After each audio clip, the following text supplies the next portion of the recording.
오늘 이 제목 말씀을 통해서 모든 성도는 사역자이다, 이 제목으로 함께 은혜를 나누겠습니다. 침례교 정신 중에 하나가 모든 성도는 제사장이다라는 개념이 있습니다. 이 의미는 모든 성도는 사역자이다, 모든 그리스도인은 사역자이다, 이런 뜻입니다. 그래서 특별히 오늘 재직건신 예배를 드리는데 오늘 하나님 앞에 사역자로 부름받은 우리 장로님, 권사님, 또 모든 집사님들이 다시 한번 하나님 앞에서 헌신을 결단하고 또 내가 사역자로 부름받은 것이 어떤 의미이고 어떤 복인지 깨달아서 사역자의 삶을 살기를 축복합니다. 아울러서 내가 집사의 직분은 아직 받지 않았어도 우리 모든 성도는 사역자입니다. 여러분들이 그리스도인으로서 사역자의 정체성을 가지고 여러분들이 살아갈 때 여러분들이 누릴 수 있는 복이 있어요. 그래서 오늘 말씀을 통해서 내가 하나님을 믿는 사람으로서 사역자의 정체성을 가지고 살아가기를 결단하고 그래서 하나님의 은혜를 더 많이 누리는 여러분의 삶이 되기를 축복합니다. 여러분, 우리가 예수님을 믿고 구원받으면 새로운 호칭 3가지가 생깁니다. 첫째는 성도입니다. 성도. 이 성도는 신분을 말하는 겁니다. 예수 믿은 사람의 신분을 말하는 거예요. 예수님을 믿음으로 말미암아 예수의 피로 거룩하게 된 사람이다. 예수님을 믿어서 성별된 사람이다 라는 신분으로 성도, 가장 좋은 호칭이지요. 성도님, 누구누구 성도님 이렇게 부릅니다. 두 번째로는 형제 자매님입니다. 이거는 바로 관계성을 말하는 것입니다. 우리가 예수님을 믿으면 아버지도 하나님을 아버지라고 부르고 아들도 하나님을 아버지라고 부르고 손자도 하나님을 아버지라고 불러요. 우리 모두는 다 하나님을 아버지라고 부르기 때문에 우리는 같은 아버지를 둔 주님 안에서 형제이고 자매입니다. 그래서 예수님을 믿으면 나이와 관계없이 다 형제님, 다 자매님이라고 부르는 거예요.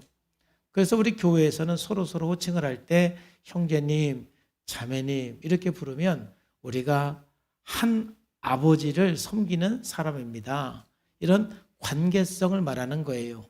그래서 교회에서는 형제님과 자매님이라는 호칭이 참 좋은 호칭이에요. 그리고 세 번째로는 집사님, 장로님, 또 권사님, 이건 뭐예요? 직분입니다. 직분이에요. 그 사람이 맡은 직분에 따라서 집사님이라고 부르고 권사님, 장로님이라고도 불러요. 그러니까 여러분 교회를 다니면 이 셋 중에 하나로 호칭을 하게 됩니다. 성도님, 또 형제님, 자매님, 또는 집사님, 권사님, 장로님 이렇게 셋 중에 하나로 호칭을 부르게 되죠.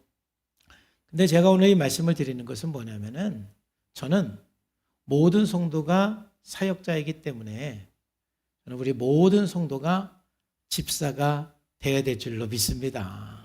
또 집사가 아직 안 되어서도 여러분들이 집사다 생각하고 살아야 되는 거예요. 왜냐하면 집사라는 뜻은 먼지를 떠는 사람 이런 거거든요. 그러니까 교회에서 굳은 일을 하면서 봉사를 하면서 섬기는 사람이 바로 집사인 거예요. 그러니까 우리가 예수를 믿으면서 다 집사의 정신으로 살아가는 것이 복입니다. 그래서 오늘 말씀을 통해서 내가 집사로 또는 사역자로서 살아가는 것이 어떤 의미이고 또 어떠한 복을 누리는지를 한번 생각하면서 은혜를 나누겠습니다. 첫 번째, 사역자는 하나님의 은혜를 경험하고 하나님의 은혜를 아는 사람이에요. 우리가 하나님의 은혜를 알기 때문에 사역하는 것이고 또 사역을 하면서 하나님의 은혜와 사랑을 더 많이 경험하게 되는 거예요. 여러분, 우리가 살아가면서 왜 인생이 힘든지 아십니까? 여러분, 살면서 왜 우리가 병드는지 아십니까? 그것은 바로 사랑을 경험하지 못해서 그렇습니다. 우리는 어려서부터 부모에게 충분한 사랑을 경험해야 돼요. 충분한 은혜를 경험을 해야 돼요. 그래야만 그 은혜를 받고 그 사랑을 받으면서 건강하게 성장하는 것입니다. 그런데 그 사랑을 경험하지 못하면 온갖 육체적인 또 심리적인 문제가 발생하기 시작합니다. 그런데 우리가 혹 가정에서 좀 받을 사랑을 받지 못했다 할지라도 하나님 앞에 나와서 신앙생활하면서 하나님으로부터 풍성한 은혜와 사랑을 경험하고 공급받기를 주님의 이름으로 축복합니다.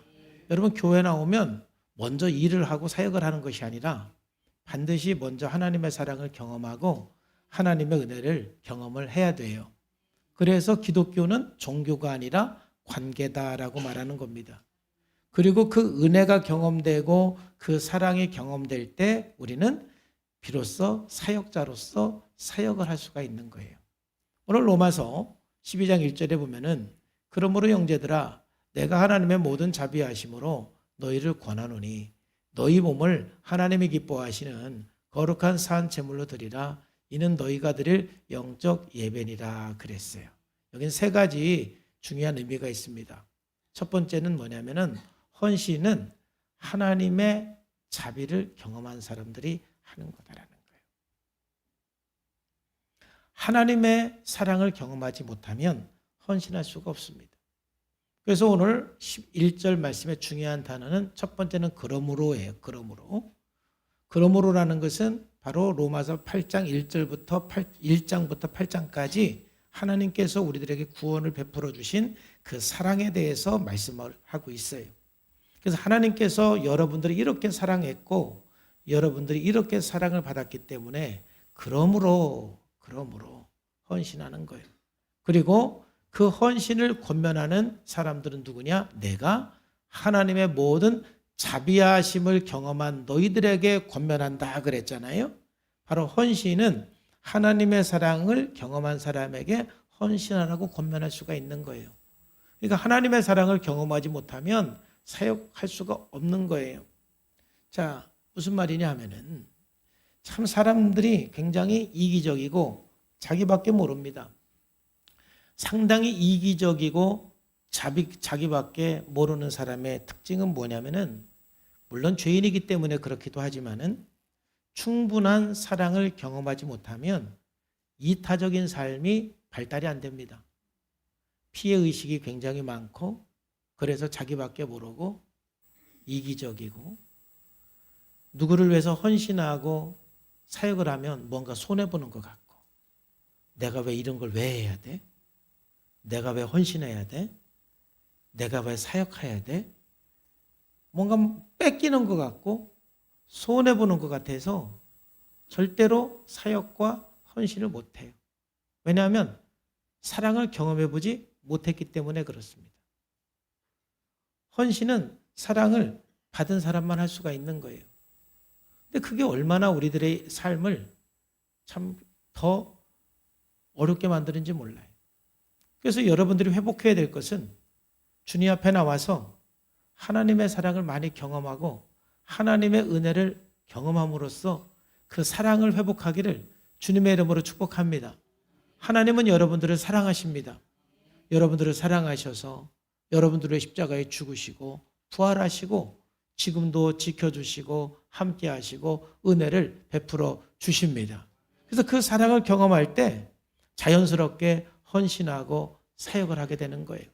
그래서 혹시 여러분들 중에 스스로 좀 내가 이기적이다, 또 내가 누구를 위해서 헌신하려고 그러면은 왠지 손해보는 것 같다, 이런 마음이 드는 사람이 있으면 하나님의 사랑을 더 많이 경험할 수 있도록 기도하시고 하나님의 사랑 앞에 나와서 그 마음이 회복이 되고 치유되기를 주님의 이름으로 축복합니다.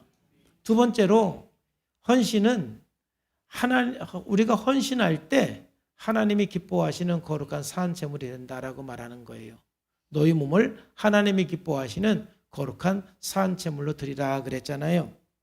자, 이게 무슨 의미냐면은 내가 거룩해져서 헌신하는 것이 아니라 내가 하나님 앞에 부족하지만 헌신을 하면은 나를 기쁘시게 산 제물로 받아주시는 거예요. 그러면서 내 인생이 가장 가치 있고 가장 의미 있는 삶이 되는 것입니다. 여러분, 살아가면서 여러분의 인생이 가장 가치 있다라고 느껴질 때가 언제입니까? 내가 뭔가 헌신을 했을 때 상대방이 그걸 인정해주고 기쁘게 받아줄 때 굉장히 보람이 느껴지고 내 인생이 가치가 있다고 느껴지는 거예요. 우리는 끊임없이 어떤 싸움이냐면은 사람들은 너무너무 자기 자신을 비하를 합니다. 자기 인생이 무가치하게 느껴지고 의미가 없어서 우리 삶이 공허하게 되는 거예요. 왜냐하면 내가 뭔가 이 사랑과 헌신을 했을 때 그걸 기쁘게 받아준다라는 확신이 없기 때문에 그렇습니다. 적어도 우리가 하나님 앞에서 사역하고 헌신할 때 부족하더라도 하나님은 산 제사로서 기쁘게 받아주시는 분이 우리 하나님인 것을 깨닫기를 주님의 이름으로 축복합니다. 그래서 내가 하나님 앞에 헌신하고 사역하면 사역할수록 나의 가치가 회복이 되고 내 삶의 의미가 회복이 되는 거예요. 그러니까 이 세상에서 가장 불쌍한 사람은 헌신하지 않고 살아가는 사람이 불쌍한 거예요. 왜? 자기 가치를 모르고 자기 삶의 의미를 모르는 거예요. 세 번째로는 우리가 헌신을 할 때 어떤 유익이 있느냐면은 바로 헌신이 진정한 예배다라고 말하는 거예요. 이는 너희가 드릴 영적 예배다 그러는 거예요. 여러분 우리가 예배를 통해서 하나님의 은혜를 경험하고 하나님을 더 사랑을 경험하려면 이게 또 헌신이 들어가야만 진정한 예배가 되는 거예요. 그래서 헌신과 이 예배는 하나님의 사랑을 경험하는 것과 또 헌신은 이건 상호적인 것이고 분리될 수가 없는 거예요. 내가 헌신할 때 여러분 이 예배가 참된 예배가 돼요. 일주일 동안 여러분들이 하나님 앞에 헌신하는 삶을 살 때 오늘 예배가 은혜가 되고 감동이 되고 하나님의 임재를 경험하게 되는 거예요. 오늘 여러분들이 주님 앞에 나오기 전부터 이미 아침부터 예배를 위해서 준비하고 헌신을 할 때 오늘 이곳에 와서 예배 드릴 때 여러분들이 그 예배가 참된 예배가 되고 예배 가운데서 하나님의 임재를 경험하게 되는 거예요. 헌신이 빠진 예배는 예배가 아니에요. 헌신이 들어가야만 예배가 될 수가 있는 거예요. 그러므로 우리가 하나님을 사랑함으로써 사역하고 예배하는 것이 이렇게 중요하고 이렇게 복된 것입니다. 하나님을 사랑하기 때문에 헌신하고 사랑하면서 헌신하면서 또 사랑을 경험하는 서로 선순환적인 축복이 바로 사역이고 헌신이에요. 여러분 집사로서 또 그리스도인으로서 헌신하는 성도 되기를 주님의 이름으로 축복합니다. 그럼 오늘 2절 말씀에서 헌신이 무엇인가를 좀 더 정의를 해주고 있어요. 너희는 이 세대를 본받지 말고 오직 마음을 새롭게 함으로 변화를 받아 하나님의 선하시고 기뻐하시고 온전하신 뜻이 무엇인지 분별하도록 하라 그랬어요. 자, 여기서 헌신이 무엇인지 우리들에게 보여주는데 첫째는 헌신은 주어진 환경에서 자신을 향하신 하나님의 뜻을 분별하고 실천하는 거예요.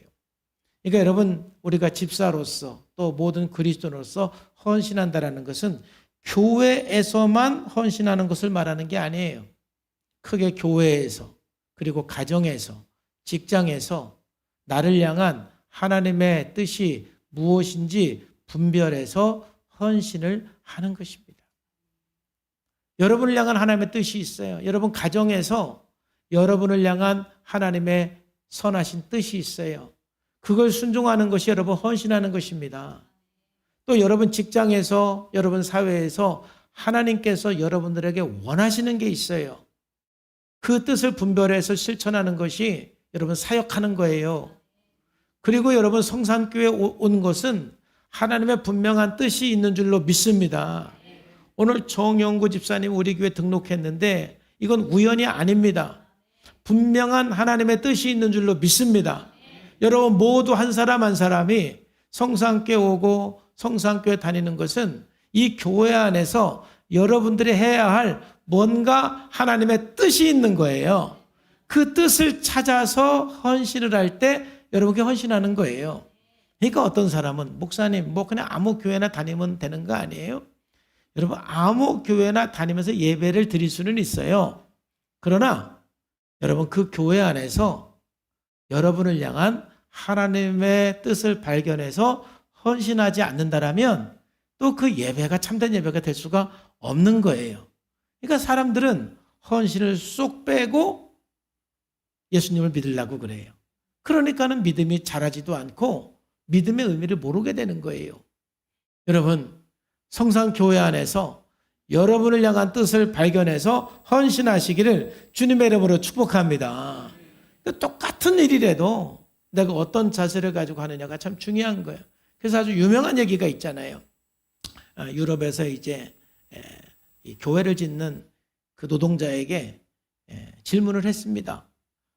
이렇게 열심히 땀 흘려서 일하는 이유가 무엇입니까? 그러니까 첫 번째 사람의 대답은 이거였습니다. 뭐 목구멍이 포도청이라고 먹고 살기 위해서 일을 해야죠. 일 안 하면 뭐 누가 돈을 줍니까? 밥을 줍니까? 먹고 살려면 이렇게 힘들어도 열심히 일해야죠. 그러면 이제 그 사람은 노동을 하는 거예요. 고역이에요. 근데 두 번째 사람에게 물어보니까 왜 이렇게 열심히 일을 하십니까? 하니까는 그분이 이렇게 대답하는 거예요. 저는요, 하루 딱 일을 하고 나면은요, 그 건물이 올라간 것만큼 보람이 느껴지고요. 그 다음에 또 이 건물이 다 지어졌을 때 성취감이 느껴지고 보람이 느껴져서 그걸 기대하면서 굉장히 즐거운 마음으로 일하고 있습니다. 이 사람은 바로 이 일은 뭐예요? 자아실현, 자기 성취. 그래서 이제 조금 수준이 높아졌지요? 우리가 이 일을 통해서 자기를 성취하고 자아를 실현하는 것은 굉장히 중요하죠. 그 돈은 또 따라오는 거예요. 자기 실현을 위해서 일한다고 월급 안 주는 건 아니잖아요. 자아 실현을 위해서 일을 하는 거예요. 세 번째 사람에게 물어봤어요. 열심히 일을 하는데 어떻게 이렇게 열심히 일을 하십니까? 물어보니까 세 번째 사람은 이렇게 대답을 하는 거예요. 제가 여기서 일을 할 때마다 저도 하나님을 믿는 사람인데 이 안에서 수많은 사람이 예배드리고 또 이곳에서 치유되고 회복되고 막 그걸 생각을 하면은 저는 너무 기쁘고 하나님 앞에 이 일을 할 수 있는 게 너무 감사하고 내가 지은 이 건물 안에서 사람들이 하나님을 마음껏 예배할 수 있다는 것이 저는 너무 흥분이 됩니다. 감동이 됩니다. 이 사람은 이제 자아 실현을 넘어서 하루하루 일하는 것이 하나님의 영광을 위해서 또 많은 사람들에게 기쁨을 주고 많은 사람들에게 생명을 주기 위해서 일한다고 대답을 하는 것이죠. 바로 그건 성역이라고 그러는 거예요. 하나님의 영광을 위해서 일한다 그렇게 하는 거예요. 첫 번째 동기를 가지고 일할 수도 있고 두 번째 동기를 가지고 일할 수도 있고 세 번째 동기를 가지고 일할 수도 있는데 적어도 세 번째 동기를 가지고 일할 때 그 사람은 비록 노동으로 일하는 거지만 하나님 앞에 헌신하는 것이다. 그 일을 통한 하나님의 뜻을 찾아서 그곳에서 하나님 앞에 순종할 때 내가 어떤 일을 하든지 그 일은 하나님 앞에 헌신하는 것이고 하나님 앞에 충성하는 거예요. 그러므로 우리 그리스도인들은 여러분들이 무슨 일을 하든 간에 사역자로서 헌신자로서 특별히 교회에서 집사라는 직분을 받은 분들은 더더욱 어디를 가서 헌신자로서 사역자로서 일하시기를 주님의 이름으로 축복합니다. 바로 그것이 헌신인 거예요. 그렇기 때문에 헌신을 하려면 반드시 전제 조건이 있습니다. 너희는 이 세대를 본받지 말고 오직 마음을 새롭게 함으로 변화를 받아 그랬습니다. 바로 헌신하기 위해서는 세상적인 가치관을 쫓아서는 그러므로 우리가 헌신할 수가 없어요. 사역자가 될 수가 없는 거예요. 가치관 싸움은 평생 싸움입니다. 우리가 신앙생활하면서 평생 기도하고 싸워야 되는 것은 바로 이 가치관 싸움이에요. 왜냐? 우리는 너무너무 이 세상적인 가치관에 물들어 있기 때문에 이 세상적인 가치관이 빠져나가지를 않는 거예요. 그러다 보면은 여러분 하나님 앞에서 헌신할 수가 없어요. 하나님께서 아무리 뜻을 가르쳐 주어도 하나님이 아무리 말씀해 주어도 하나님의 선한 뜻을 발견을 해도 내 가치관이 안 바뀌면 헌신할 수가 없는 거예요. 그래서 우리가 헌신하려면 여러분 하나님 나라의 가치관으로 바뀌어야만 우리가 참된 헌신을 할 수가 있는 것입니다. 그럼으로써 우리가 사역자의 정체성을 가지고 살아갈 때 하나님의 사랑을 경험을 해서 이런 그 가치를 가지고 세상에서 사역자로 살아갈 때 여러분의 인생은 최고 가치 있는 인생이 되고 최고의 축복의 인생이 되고 최고 아름다운 인생이 될 줄로 믿습니다. 그래서 사역자가 되어야 되는 거예요. 그래서 헌신자가 되고 그래서 집사로서 장로로서 섬기는 삶을 살아가야 하는 것입니다. 자, 두 번째로 우리가 사역자는 어떤 사람이냐? 사역자는 충성을 구하는 사람이에요. 충성을 구하는 사람이다. 고린도전서 4장 1절에서 2절 말씀에 보면은 사람이 마땅히 우리를 그리스도의 일꾼이요 하나님의 비밀을 맡은 자로 여길지어다. 다 같이 시작. 그리고 맡은 자들에게 구할 것은 충성이니라. 아멘. 여러분, 충성은 성실한 태도이죠. 변함없는 태도를 말하는 겁니다. 제가 첫 번째에서는 인간이 문제가 되는 것은 뭐라고 그랬어요? 사랑을 받지 못해서 문제이고 사랑을 받지 못하면 헌신도 못한다고 그랬어요. 그러니까 우리의 불행은 첫 번째는 사랑을 받지 못한 것이, 그래서 하나님의 사랑도 경험하지 못하는 것이 우리 인생의 불행이 될 수가 있어요. 사람의 사랑을 못 받아도 우리는 하나님의 사랑은 다 받을 수가 있잖아요. 그 사랑을 경험하시기를 바랍니다. 두 번째는요, 여러분 인생에서 왜 힘드냐면 사랑할 대상이 없을 때 내가 충성할 대상이 있어야 되는 거예요. 내가 사랑을 많이 받는 것도 중요해요. 사랑을 많이 경험하는 것도 중요하지만 내가 사랑할 대상, 내가 어떤 충성할 대상이 없으면 여러분 삶의 의미가 상실이 되는 거예요. 그래서 우리는 결혼을 해서 자녀를 낳아야 돼. 왜냐하면 여러분들이 자녀를 낳으면 정말 사랑할 대상이 생기잖아요. 그래서 또 그 자녀가 또 자녀를 낳으면 그 손주들을 보면 정말 내가 죽도록 사랑하고 충성하고 싶은 대상이 생기잖아요. 그러니까 내가 아낌없이 주고 싶은 대상, 아낌없이 충성하고 싶은 그 대상이 있어야 여러분의 삶에 의미가 있고 막 힘들게 일을 해도 힘들지가 않는 거예요. 왜냐하면 그 사랑의 대상이 있기 때문에. 그런데 그러한 사랑의 대상이 없으면, 또는 내가 충성할 대상이 없으면 내가 뭘 하고 이렇게 열심히 일하나, 그 일의 의미가 없어지는 거예요. 그런 의미에서 우리가 예수를 믿어서 사역자가 되는 것은 얼마나 복인지 몰라요. 저나 여러분들이나 예수님을 믿고 하나님의 사랑을 경험하니까 이제는 하나님 앞에 충성하고 싶은, 하나님 앞에 헌신하고 싶은 충성의 대상이 생겼습니다. 제가 예수 믿고 정말 감사하고 좋은 것 중에 하나는 뭐냐면은 내가 충성할 하나님이 계시기 때문에 내가 한순간도 시간을 낭비하고 싶지 않는 거예요. 내 삶을 헛되게 보내고 내 시간을 헛되이 낭비하고 싶지 않는 것은 첫 번째는 하나님 앞에 내 삶을 충성하고 싶은 충성의 대상이 있고, 내가 사랑하는 성산교회 성도님들이 있고 내가 사랑하는 가족들이 있으니까 내가 하루 24시간 헛되고 보내고 싶지 않고 막 헛되이 보내면 내가 왠지 그 사랑하는 사람들에게 죄 짓는 것 같아가지고 열심히 살게 되고, 그들을 위해서 뭔가 내 최선을 다해 살아가는 것이 또한 저에게 행복이에요. 의미예요. 여러분, 사랑의 대상이 있고 충성의 대상이 있는 게 복입니다. 여러분의 자녀를 갖다가 여러분 징그럽게 생각하지 마세요. 너만 없으면 내가 고생하지 않을 텐데 정신 차리세요. 너 때문에 내가 고생을 해도 살 수 있는 에너지가 있는 건 그 대상이 있기 때문에 그런 거예요. 에? 그 대상마저 없으면 여러분의 인생은 완전히 무너져 버리는 거예요. 그래서 우리가 교회 안에서, 목장 안에서 사랑의 대상이 있다라는 것, 그게 귀찮은 게 아니에요. 그 사람 때문에 내가 더 기도하게 되고 열심히 일하고 싶은 거예요.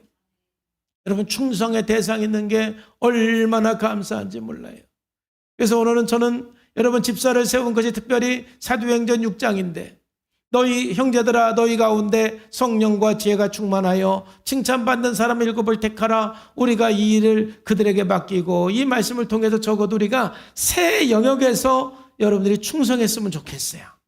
첫 번째로는 성령과 지혜가 충만한 사람을 택하라고 그랬는데, 우리가 성령과 지혜가 충만한 사람이 되려면 하나님과의 관계에 더 충성해야 돼요. 하나님과의 관계에 충성을 할 때 결과적으로 우리는 성령 충만하고 지혜가 충만한 사람이 되는 거예요. 그래서 여러분, 하나님 관계에 충성하는 것이 뭘까요? 첫째는 여러분 예배의 생명을 걸고 예배에 충성하기를 주님의 이름으로 축복합니다. 여러분, 가장 심각한 게 뭔 줄 아십니까? 여러분들이 예배에 참여를 했는데 예배 시간에 은혜가 안 되고 감동이 안 되고 깨달음이 없는 것이 가장 심각한 거예요. 그러면 여러분 심각하게 생각하고 기도하시기를 바랍니다.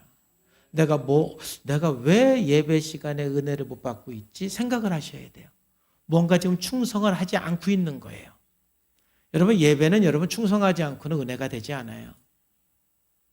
제가 예배에 충성하는 거에 10분의 1만큼이라도 여러분 충성하시기를 주님의 이름으로 축복합니다. 충성해야 은혜를 받는 거예요. 여러분들이 대가를 지불하지 않으면 또 그만큼 여러분들이 오는 것도 없어요. 여러분들이 많이 대가를 지불하고 충성할수록 예배에 은혜가 됩니다. 여러분, 두 번째로는 하나님 관계에 충성하는 것은 뭐냐면 말씀을 읊조리고 묵상하는 것입니다. 여러분, 우리 교회가 이제 말씀을 전교인이 읊조리고 묵상하기 시작을 했어요. 하루에 150번씩 그리고 100번씩 이런 말씀 읊조리고 묵상하니까 너무 좋죠. 처음에는 이제 한두 구절이어서 괜찮았는데 이제 10절 정도 되니까 너무 좋은 거예요. 그러니까는 지난 주간에는 저녁에 이렇게 누우면 말씀이 떠올라서 읊조리게 되는 거예요. 예수께서 무리를 보시고 산에 올라가 앉으시고 입을 열어 가르쳐 이르시되, 막 누웠는데 그 말씀이 떠오르는 거예요. 그래서 막 읊조리는 거예요. 읊조리다 보니까 잠드는 거야. 얼마나 성령 충만하겠어요. 그래서 제가 앞으로 1년, 2년 후가 기대가 돼요. 뭐가 기대가 되느냐면은 여러분들이 계속 그 말씀을 읊조릴 때 여러분 안에 있는 모든 질병도 떠나갈 줄로 믿습니다. 제가 볼 때 아픈 사람도 이제 없어질 것 같아. 말씀 읊조릴 때 굉장한 능력이 있고요. 여러분 심리적으로도 치유가 됩니다. 그래서 1년, 2년 후가 상당히 기대가 돼요. 말씀이 능력이고 말씀이 창조하고 말씀이 새롭게 하는 것이기 때문에 우리가 사역자로서 또 집사로서 모든 그리스도인들은 하나님 말씀을 읊조리고 묵상하는데 충성하고 변함없이 헌신하기를 주님의 이름으로 축복합니다. 또 우리는 기도하는 일에 충성해야 돼요. 변함없이 우리가 기도하는 삶을 살아갈 때 우리가 하나님 관계에 충성하는 것입니다. 자, 두 번째 어느 영역에서 우리가 충성해야 되느냐면은 자기 성장에 좀 충성하셔야 돼요. 자기 성장. 자기 회복. 왜냐하면 칭찬받는 사람. 내가 회복이 되면 회복이 될수록 칭찬을 받게 돼요. 여러분, 살면서 힘든 것은 사람들이 나를 칭찬하지 않아서 힘든 사람도 많잖아요. 여러분, 칭찬받기를 원하면 다른 거 없어요. 여러분들이 성장해야 돼요. 근데 가끔 여러분들이 그런 사람이 있어요. 열심히 남 도와주고 욕먹는 사람이 있어요. 남을 위해서 열심히 살아놓고 욕먹는 사람이 있어요. 왜 그럴까요? 물론 둘 중에 하나예요.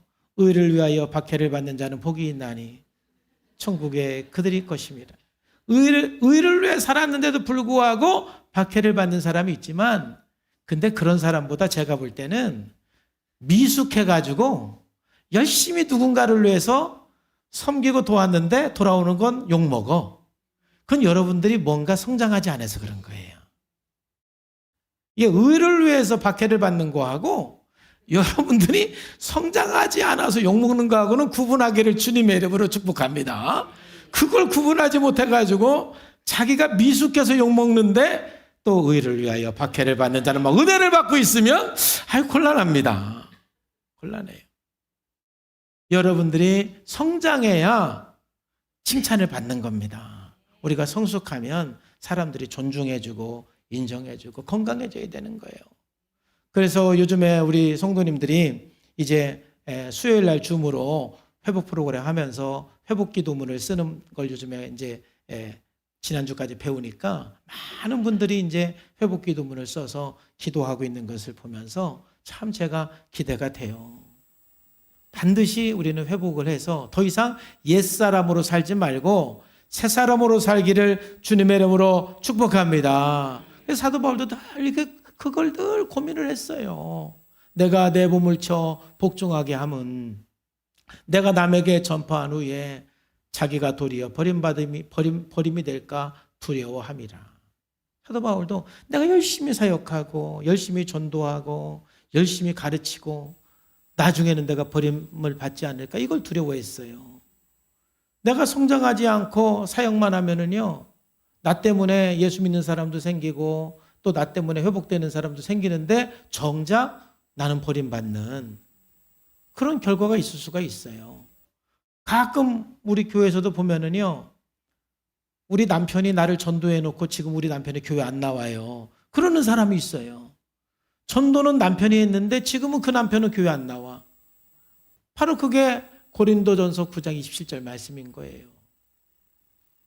내가 성장하지 않고 내가 회복하지 않은 상태에서 남을 가르칠 수도 있고 상담할 수도 있고 전도할 수도 있어요. 근데 그거는 여러분들에게는 참 도움이 안 돼요. 그래서 우리는 자기 성장을 위한 충성이 반드시 필요합니다. 반드시 사역자로서 성장해 나가시기를 축복합니다. 그리고 세 번째로는 어디에 충성해야 되냐면 자기 능력을 개발을 해야 돼요. 여러분 마음만 갖고 되는 건 아니에요. 왜냐하면 사역자들을 부르신 것은 그들에게 맡기고 뭘 맡겼어요? 교회를 맡기는 거예요. 교회를 맡겼으면은 그 맡긴 교회를 잘 리더하고 이끌어가기 위해서 자기 능력을 개발하고 자기 은사를 개발해야 돼요. 좋은 마음만 가지고 되는 건 아니에요. 열심만 있다고 열정만 있다고 되는 건 아니에요. 능력이 있어야 돼요. 기술도 필요해요. 은사도 필요해요. 제가 좋아하는 말씀 중에 하나가 그래서 저는 시편 78편 70절 72절을 늘 생각하고 살아요. 하나님께서 다윗을 이스라엘의 왕으로 선택한 이유가 있거든요. 그 이유가 뭐냐면은 우리 보십시다. 또 그의 종 다윗을 택하시되 양의 무리에서 취하심에 첫 양을 지키는 중에서 그들을 이끌어내사 그 백성인 야곱 그 소유인 이스라엘을 기르게 하셨더니 이에 그가 그들을 자기 마음의 완전함으로 기르고. 이거는 바로 사랑입니다. 마음입니다. 그러니까 다윗은 양을 정말 사랑했어요. 그래서 양이 곰에게 붙잡혀가면은 자기 생명을 아끼지 않고 쫓아가서 자기 양을 구해온 것은 그만큼 양을 사랑한 거예요. 이 사랑에 대한 열정. 이게 반드시 필요합니다. 근데 그것만 갖고 되는 게 아니에요. 두 번째가 반드시 필요한 거예요. 마지막 줄 다 같이 시작. 그의 손에 능숙함으로 그들을 지도하였다. 손에 능숙함이 바로 능력입니다. 스킬입니다. 전문성입니다. 은사를 개발하는 거예요. 그러니까 야곱도 그랬지만 이 다윗도 양의 눈빛만 봐도 양의 상태를 아는 거예요. 어디가 아픈지, 어디가 불편한지. 양의 울음소리만 들어도 상태를 아는 거예요. 그리고 고쳐주는 거예요. 때로는 양의 거린거리만 봐도 얘가 어디가 불편하구나 아는 거예요. 그리고 고쳐주는 거예요. 이거는 능력이에요. 어떤 그 지식과 경험을 통해서 쌓여가는 어떤 그의 능력이고 은사가 개발이 되는 거예요. 바로 그게 바로 손에 능숙함으로 양을 지도하였다 그러는 거예요. 우리가 사역자로서 또 우리가 집사와 권사와 장로로서 하나님 앞에 사역하기 위해서는 끊임없이 자기의 능력과 자기 은사를 개발하는데 충성해야 되는 거예요. 내가 사역할 대상이 있기 때문에 내 능력을 개발을 해나가고 내가 도울 대상이 있기 때문에 내 은사를 늘 개발해 나가는 그 충성을 할 때 여러분 이 충성을 통해서 여러분이 가장 가치 있고 의미 있는 삶이 되고 하나님 앞에 갔을 때 가장 큰 상급을 받는 하나님의 사람이 될 줄로 믿습니다. 그래서 충성이 우리들에게 너무 중요한 성품이고 맡은 자에게 구할 것은 충성이라. 자, 세 번째로 참 중요한데 이 사역자는 교회를 세우는 사람이다. 공동체를 세우는 사람이다. 여러분 여기에 대해서 좀 더 깊은 생각을 하고 고민을 했으면 좋겠습니다. 왜냐하면 정말 우리가 이 공동체를 세워가는 것은 우리 평생의 사명 중에 사명입니다. 그리스도인은 어떤 사람이냐? 공동체를 세워갈 수 있도록 하나님께서 사명을 준 것이 그리스도인의 사명이에요. 다시 한번 사도행전 6장 3절 보면은 형제들아 너희 가운데 성령과 지혜가 충만하여 칭찬받는 사람 7을 택해라. 왜냐? 우리가 이 일을 그들에게 맡기고. 바로 하나님께서 사역자를 세운 것은 교회라는 그 공동체를 세우기 위해서 사역자들을 세운 거예요. 그러니까 만세전부터 하나님의 경륜은 뭐냐면은 교회라는 공동체를 통해서 이 세상에 희망을 주기를 원했던 것이고 지금도 이 공동체를 통해서 이 세상에 빛이 되어야 될 줄로 믿습니다. 우리가 교회 안에서 아름다운 공동체를 세워서 세상 사람들이 우리 공동체를 보고 와, 이런 공동체도 있구나 하고 이 공동체에 참여하고 싶은 마음이 생기도록 그 생명력 있는 살아있는 공동체를 세워야 돼요. 좀 더 설명을 드리면 여러분 이 마이클 샌델의 정의란 무엇인가 한번 들어보셨죠? 뭐 읽어보신 분도 있고 들어보신 분도 있을 텐데 이 책을 읽어보면은 많은 사람들이 이 책을 잘 이해를 못합니다. 왜냐하면 처음에 여러 가지 막 질문을 해놓고 대답도 안 하고 이게 무슨 말인가 하고 막 이제 막 혼돈에 빠지고 고민에 빠지는데 마이클 샌델이 어떤 사람인지 일단은 알아야 돼요. 이 사람은 어떤 사람이냐면은 공동체주의자예요. 그럼 왜 이 사람이 공동체주의자가 되냐면은 이제는 끊임없이 일단 민주주의에 대해서 반항으로 공산주의, 사회주의가 나왔잖아요. 그런데 이제 이 사회주의는 결국은 실패를 했어요.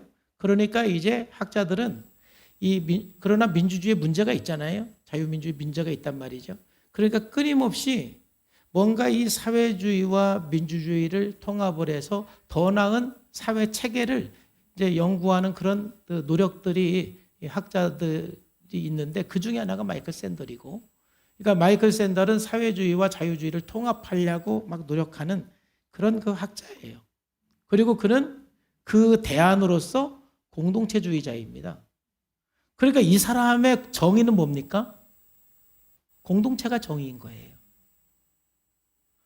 공공의 선, 공동체의 가치, 공동체의 선이 있어요. 공공의 선, 공공의 가치가 있는데 정의는 뭐냐? 나 개인의 삶을 희생해서 공동체의 선과 공동체의 가치를 이루기 위해서 내 개인의 이기적인 삶과 내 개인의 탐심과 내 개인의 어떤 그 욕심을 내려놓는 것이 정의인 거예요. 그래서 공동체를 세워가는 거예요. 그래서 이제 정의란 무엇인가에 이제 이런 내용이 있어요. 정의로운 사회는 단순한 공리를 극대화하거나 최대 다수의 최대 행복을 추구하거나 선택의 자유를 확보하는 게 개인의 자유죠. 것만으로 이룰 수 없다. 이거 비판하는 거예요. 비판하면서 이분이 말하는 것은 공동체예요. 정의로운 사회를 만들기 위해서는 좋은 삶의 의미를 함께 고민해. 공공의 선, 공공의 가치를 함께 고민을 하면서 그 과정에서 생길 수밖에 없는 이견을 기꺼이 수용하면서 그 문화를 만들어가는 것. 이게 바로 정의로운 시대라는 거예요. 그러면 여러분, 이 마이클 샌델의 책을 읽으면 굉장히 내용에 감동을 받고 맞아, 이런 공동체를 세워야 돼 라는 생각을 하는데 뭐가 없느냐? 어떻게가 없어요. 어떻게 이 사회를 만들까? 사실 여러분들이 우리 지금 정치인 중에 동료 시민이라고 말하는 정치인이 한 명 있죠? 한동훈이라고. 아십니까? 그 동료 시민을 말한 게 바로 마이클 샌델이에요. 제가 그분의 사상을 내가 계속 지켜보고 있는데, 행동과 말하는 걸 지켜보고 있는데, 그분 역시도 마이클 샌델이 추구하는 이 세상을 만들고 싶어하는 그러한 철학이 있더라고요, 보니까. 근데 그거는 신앙의 영역이지 정치의 영역이 아닌 거예요. 왜냐하면 마이클 샌들도 어떻게가 없어요. 죄로 가득한 이 세상 속에서는 이러한 공동체를 만들고 싶은 아무리 뜻이 있어도 그게 실현되기는 쉽지 않습니다. 우리가 끊임없이 고민을 해야 되는 부분이에요. 근데 제가 이 얘기를 오늘 하는 이유가 무엇입니까? 다시 한번 이 교회의 사명을 말하기 위해서 이 교회가 그래서 이 세상에 빛이 되고 이 세상의 소망이 되어야 되는 것은 바로 마이클 샌들이 말하는 그 공동체가 바로 성경에서 말하는 공동체예요. 바로 교회가 이러한 공동체를 만들 때 세상 사람들이 이런 공동체가 있네? 해서 세상의 모든 사람들이 소망을 가지고 이러한 공동체 안으로 들어와야 될 줄로 믿습니다. 그럼 우리가 공동체를 그래서 이 세워가는 삶으로서 제가 가장 모델이 되는 사람이 누군가 예를 생각을 했는데 바로 느헤미야를 통해서 우리가 좀 배웠으면 좋겠어요. 바로 이 느헤미야와 같은 이 삶이 개인의 욕심과 개인의 탐심과 어떤 그 개인의 어떠한 어떤 이기적인 삶을 내리고 공공의 성과 공공의 가치와 공동체를 세우기 위해서 살아갔던 가장 모델적인 삶이 바로 느헤미야예요. 물론 뭐 요셉도 있고 뭐 여러 사람이 있는데 느헤미야예요. 내 형제들 가운데 하나인 하나니가 두어 사람과 함께 유다에서 내게 이르렀기로 내가 그 사로잡힘을 면하고 남아있는 유다와 예루살렘 사람들의 형편을 부른즉 그랬죠. 자, 이 내용은 이제 하나씩 보면서 말합시다. 자, 느헤미야는 어떤 사람이었냐면은 느헤미야는 지금 왕의 술 맡은 관원이었어요. 그 나라는 지금 포로로 잡혀가서 이제 그 바벨론에게 망했고 이제 그 다음에 이제 페르시아의 이제 속국이었는데 그 페르시아의 술 맡은 관원장이기 때문에 지금으로 말하면 정치적으로 경제적으로 완전히 성공한 사람이에요. 개인적으로는 아무 부족한 사람이 없는 사람이에요. 아무 문제가 없는 사람이에요.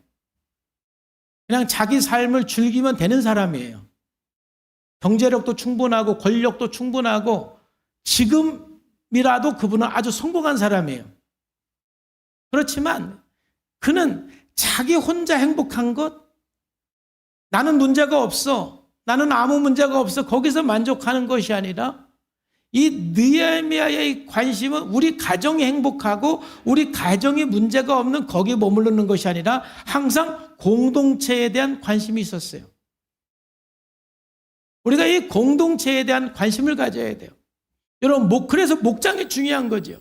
여러분 개인의 문제가 없고 여러분 가정에 아무리 문제가 없다 할지라도 이 공동체에 대한 이 관심, 그래서 이 느헤미야는 하나니야와 몇 사람들이 지금 예루살렘에서 페르시아로 왔지요. 왔을 때 그 상황을 물어본 거예요. 내가 그 사로잡힘을 면하고 남아있는 유다와 예루살렘 사람들의 형편을 물은즉, 내가 문제가 없다고 그래서 무책임하게 나는 이제 문제가 없어, 나는 성공했어, 거기에 만족하는 것이 아니라 항상 공동체에 관심을 갖는 것. 사역자는, 그리스도인은 나 한 사람의 삶이 아니라 공동체에 관심을 갖는 삶이 되어야 될 줄로 믿습니다. 여러분, 목장에 관심을 가져야 되는 거예요. 나만 문제가 없으면 되는 게 아니에요. 또 다른 공동체에 관심을 갖고 자꾸 묻고 어떤 문제가 없나 그 형편을 물어야 돼요. 그랬더니 뭐라고 말을 합니까? 3절 말씀에 형편을 물은즉 그들이 내게 이르되 사로잡힘을 면하고 남아있는 자들이 그 지방 거기서 큰 환난을 당하고 능욕을 받으며 예루살렘 성은 허물어지고 성문이 다 불탔다라는 소식을 듣죠. 너무너무 안타까운 소식을 들어요. 그러자 느헤미야는 어떻게 합니까? 금식하며 기도하는 거예요. 그래서 공동체를 세우는 데는 이건 신앙의 영역이지 이건 정치 영역이 아니라고 제가 말씀드리는 거예요. 자, 느헤미야가 그 얘기를 듣고 내가 이 말을 듣고 앉아서 울고 수일 동안 슬퍼하며 이게 신앙인이니까 그게 가능한 거죠. 나는 아무 문제가 없다니까는요. 우리 가정은 아무 문제가 없어요. 너무 잘 살아요, 느헤미야는. 그러나 그 형편을 듣고 울고 수일 동안 슬퍼하면서 하나님 아버지 앞에 금식하면서 기도하는 거예요. 저는 우리 교회 각 목장에서 성도님들이 자기 목원들이 어떤 특별한 어려운 일을 당할 때 그 목장 식구들이 다 교회 나와서 금식하면서 기도하고 눈물로 기도하고 그런 모습을 볼 때마다 제가 얼마나 감동이 되는지 몰라요. 사람들은 내가 문제가 없으면은 위기의식을 느끼지를 않습니다. 그러나 우리 사역자들, 우리 그리스도인들은 공동체를 생각하는 사람들입니다. 우리는 큰 공동체를 위해서 나를 헌신할 수 있는 힘이 없습니다. 적어도 우리 교회 안에서 그 교회 안에서도 그 목장 공동체를 생각하면서 그들의 형편을 묻고 그들의 형편을 가지고 우리가 늘 눈물로 기도하고 금식으로 기도하고 하나님 앞에 나가야 되는 삶이 되어야 될 줄로 믿습니다. 그래서 우리는 기도하지 않을 수가 없는 거예요. 나 혼자의 삶이라면 편안하게 살 수 있지만 늘 함께하는 공동체가 있기 때문에 눈물로 기도하지 않고 살 수 있는 시간은 없는 거예요. 만세 전부터 교회를 하나님의 경륜으로 이 땅에 하나님의 비전으로 세운 것은 이런 공동체를 세우라고 세웠고 바로 그래서 집사를 세운 것은 바로 이런 공동체를 세우라고 사역자를 세운 거예요. 그리고 느헤미야는 마지막으로 자기의 모든 힘을 다 동원해서 금식 기도만 한 게 아니에요. 자기 힘을 다 동원해서 성벽을 건축을 합니다. 무너진 성벽을 복구하는데 느헤미야는 헌신하고 그 내용이 바로 느헤미야 전체입니다. 그러나 2장 5절만 읽어보면은 왕에게 고하되 왕이 만일 즐겨하시고 종이 왕의 목전에서 은혜를 얻어 싸우면 나를 유다 땅 나의 열조의 묘실에 있는 성읍에 보내어 그 성을 중건하게 하옵소서. 느헤미야는 자기가 가진 모든 권력을 이용해서 자기가 가진 모든 어떤 그 갖고 있는 재산을 이용해서 그 공동체를 위해서 헌신을 하고 성벽을 건축하는데 헌신하는 거예요. 이게 바로 공동체를 위해서 희생하고 헌신하는 삶인 겁니다. 아마도 마이클 샌들이 원하는 세상은 이런 세상일 거예요. 그리고 이러한 삶은 예수님을 믿는 신앙 공동체 안에서 가능한 거예요.